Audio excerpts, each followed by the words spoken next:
इस देश के हर माँ बाप की दुविधा का विश्लेषण अब करना जरूरी है। तो दुविधा यह है कि कोरोना के केस कम होते ही स्कूल खोलने का फैसला हो गया है। राज्य सरकारों ने स्कूल खोलने का फरमान जारी कर दिया है।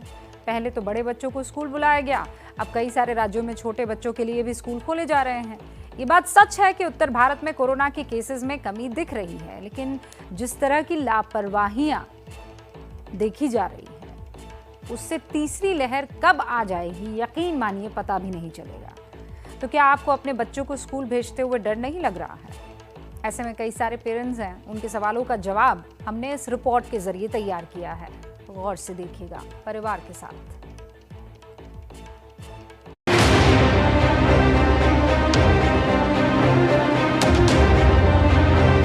कोविड में आप स्कूल को मिस करते थे? यस मैम, बहुत मिस। मान लो स्कूल फिर से बंद हो जाए तो आपको अच्छा लगेगा? नहीं। अभी मान लो फिर से स्कूल बंद हो जाए तो कैसा लगेगा? बोर होएंगे। हाँ? बोर होएंगे। बोर होंगे।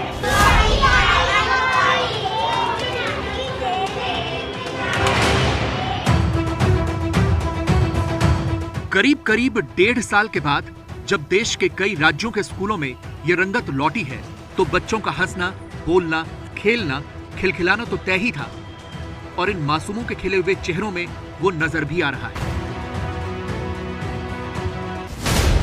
लेकिन अब भी कई पेरेंट्स का मन धर्म संकट में है कि बच्चों को स्कूल भेजें या नहीं। ऐसा इसलिए है क्योंकि कोरोना की तीसरी लहर को लेकर तमाम पेरेंट्स डरे हुए हैं और आए दिन तीसरी लहर से जुड़ी ऐसी रिपोर्ट्स भी आ जाती हैं जो पेरेंट्स का कंफ्यूजन और बढ़ा रही हैं। आईआईटी कानपुर की एक रिपोर्ट आई है जो कहती है कि तीसरी लहर का बच्चों पर बहुत ज्यादा असर नहीं पड़ेगा। राष्ट्रीय आपदा प्रबंधन संस्थान की रिपोर्ट का कहना है कि तीसरी लहर बच्चों के लिए उतनी ही खतरनाक होगी जितनी वयस्कों के लिए। इन दोनों ही रिपोर्ट से मतलब साफ है कि तीसरी लहर में बच्चों पर खतरा मंडरा रहा है और उसे नजरअंदाज नहीं किया जा सकता। ये यूपी के वाराणसी का स्कूल है।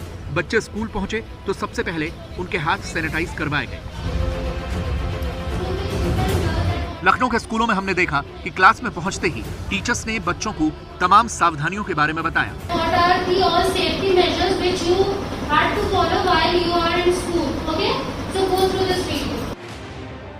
और ऐसा नहीं है कि ऐसी तस्वीरें किसी खास शहर के स्कूल से ही दिख रही हैं। जिन राज्यों में स्कूल खुल रहे हैं वहां कोशिश तो यही की जा रही है कि कोविड नियमों का पालन किया जाए और करवाया भी जाए, लेकिन फिर भी तमाम पेरेंट्स अभी अपने बच्चों को स्कूल भेजने के पक्ष में नहीं है।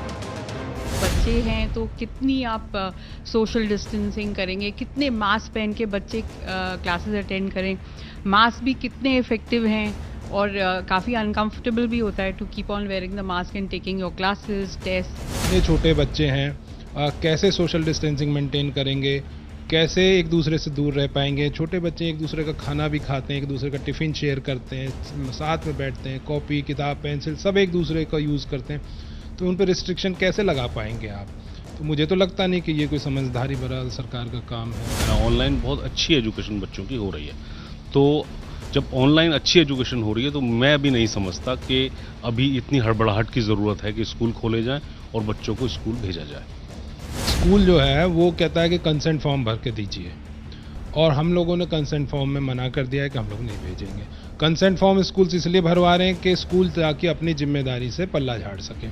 वो कहते हैं कि सारी जिम्मेवारी पेरेंट्स की है, तो पेरेंट्स को यदि जिम्मेदारी निभानी है तो घर पर बैठ कर निभा रहे हैं ना हम लोग जिम्मेवारी। बच्चों को घर पर रोके हुए हैं। स्कूल बच्चा जाएगा, स्कूल में किससे मिलेगा, कहाँ बैठेगा, क्या करेगा, ये तो स्कूल की जिम्मेदारी होनी चाहिए। तो फिर कंसेंट फॉर्म किस लिए भरवाया जा रहा है? अगर गवर्नमेंट को इनिशिएटिव लेना भी चाहती है, since I think they have taken a call कि हम लोग 9th, 10th, 11th, 12th को ओपन करेंगे in bits and pieces because उनके बोर्ड एग्जाम्स हैं।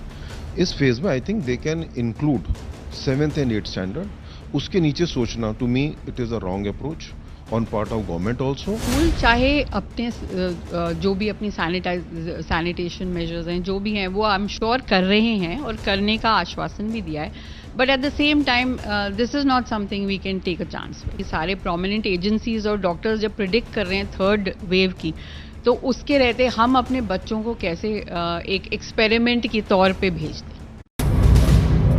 इन पेरेंट्स ने जो कुछ कहा वही सवाल देश के तमाम अभिभावकों के मन में है और इसीलिए हम कुछ स्कूलों में गए ताकि ये समझा जा सके कि स्कूलों में इंतजाम कैसे हैं। स्कूल के कॉरिडोर्स एक बार फिर से बच्चों की चहल पहल से गुलजार हैं और ये वो तस्वीर है जो हर कोई देखना चाहता है। डीपीएस गौतम बुद्ध नगर में इस समय हम मौजूद हैं जहाँ पर एक क्लास चल रही है। हम बातें भी कर रहे हैं दूसरों से पर अपनी सीट पे बैठ के। हम लोग सारी गाइडलाइंस को फॉलो कर रहे हैं। हम लोग बार बार सैनिटाइज भी कर रहे हैं, मास्क पहन के रखते हैं। कभी कभार हमने ज़्यादा कुछ मस्ती में आ जाते हैं तो फिर हम लोग खुद को याद आते हैं कि नहीं सोशल डिस्टेंसिंग भी रखनी है, फिर हम वापस अपनी सीट पर चले जाते हैं। हमारे टीचर्स बहुत कुछ करते हैं हमें सेफ रखने के लिए, सैनिटाइज और सोशल डिस्टेंसिंग सब प्रोटोकॉल्स भी फॉलो हो रहे हैं। ये तस्वीरें दिल्ली से सटे नोएडा के एक बड़े स्कूल की हैं। लेकिन बिहार जैसे राज्यों की तस्वीर क्या है, हमने उसे भी समझने की कोशिश की।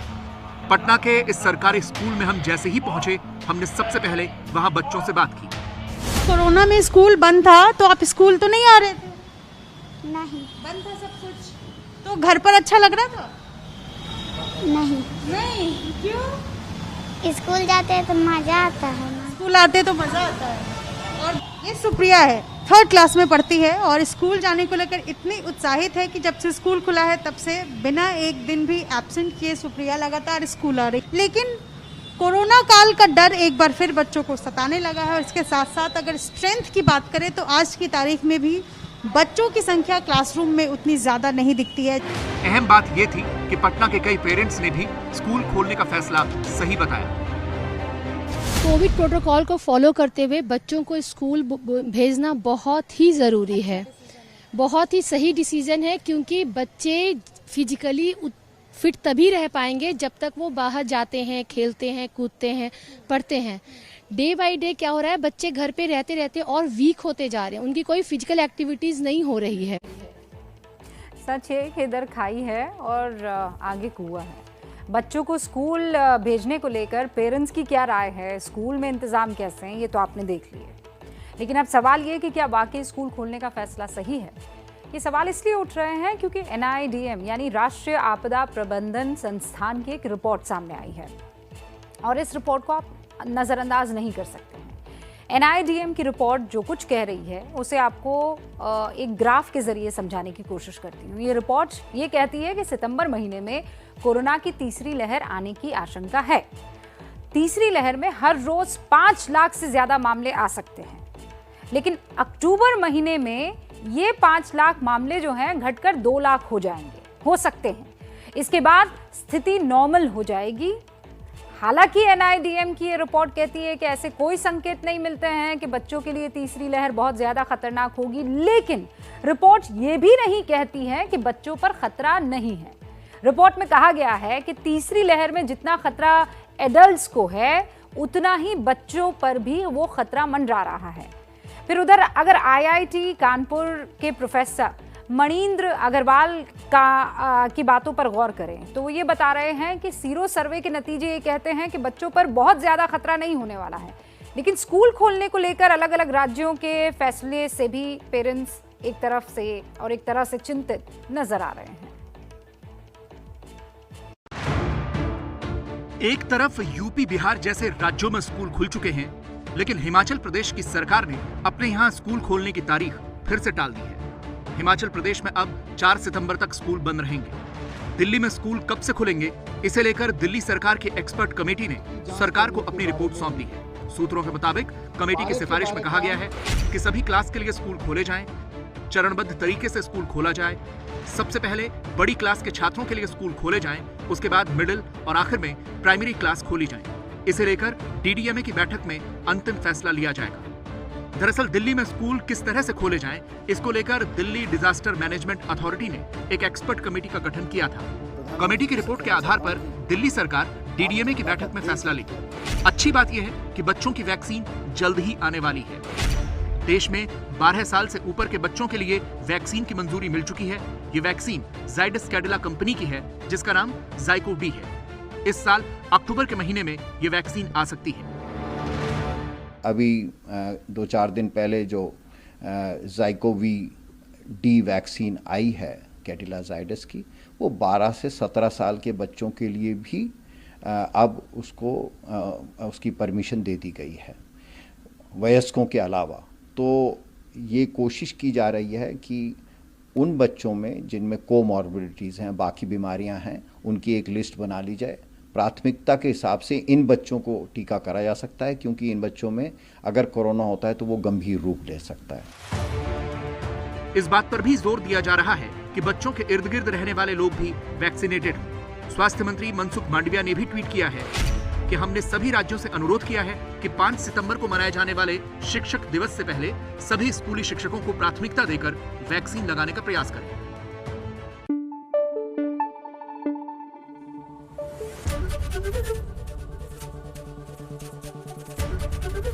एबीपी न्यूज आपको रखे आगे।